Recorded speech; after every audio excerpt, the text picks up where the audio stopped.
Hello cricket प्रेमी साथीहरू नमस्कार। आउनुहोस् विश्लेषण गरौँ कस्तो रह्यो त टिम नेपालको लागि विश्वकप 2026। उदयमान क्रिकेट टिम नेपालको लागि विश्वकप जस्तो ठुलो मञ्चमा प्रतिस्पर्धा गर्नु नै सबैभन्दा ठुलो गर्वको क्षण थियो।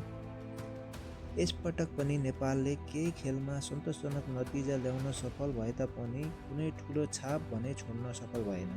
विशेष गरी स्कटल्यान्ड विरुद्धको 7 विकेटको जित 12 वर्षपछि विश्वकपमा नेपालले पहिलो जित निकाल्दाको त्यो पल अति नै खुसीको र गर्वको पल थियो। इङ्ल्यान्ड विरुद्ध मात्र 4 रनको हारले 2024को विश्वकपको साउथ अफ्रिकासँगको 1 रनको झिनो हारको पीडा फेरि बल्झाइदियो। नेपालले नजिकै पुगेर पनि नतिजा आफ्नो पक्षमा पार्न सकेन।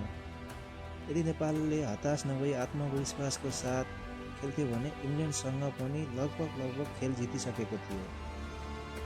इङ्ल्यान्ड विरुद्ध 4 रनको हार र इटली विरुद्धको 10 विकेटको हारले नेपाली क्रिकेट समर्थकलाई अति नै पीडा दियो। 3वटा खेलहरूमा लगातार हार बेहोरे पनि स्कटल्यान्ड विरुद्धको जितले नेपाली क्रिकेट समर्थकको सबै पीडा भुलाइदियो। आखिर के कस्ता रह्यो त कमजोरी, आउनुहोस् चर्चा गरौँ। टस हारेर ब्याटिङको पहिलो निम्तो पाउँदा नेपाल क्रिकेट टिमको ब्याटिङ सुरुमै धर्मराएको अनुभव भयो। निर्णायक मोडमा अनुभवको कमी र सासाना गल्ती दोहोरिरह्यो। हाम्रो स्पिनर सन्दीप लम्साने फ्लप रहे।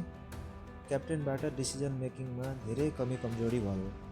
समग्रमा भन्नुपर्दा नेपालले यसपटक इतिहास बनाउनबाट चुके पनि क्षमता भने विश्वसामु देखायो। आगामी विश्वकपमा अझ राम्रो नतिजा ल्याउने आधार पेश गर्दै टिम नेपाल सुपर 8मा नपुगी समूह चरणबाटै बाहिर टिम नेपाल घर फर्कियो। तपाईँको नजरमा नेपाली क्रिकेट टिमको विश्वकप प्रदर्शन कस्तो रह्यो? प्रतिक्रिया दिन नभुल्नुहोला। हस्त धन्यवाद।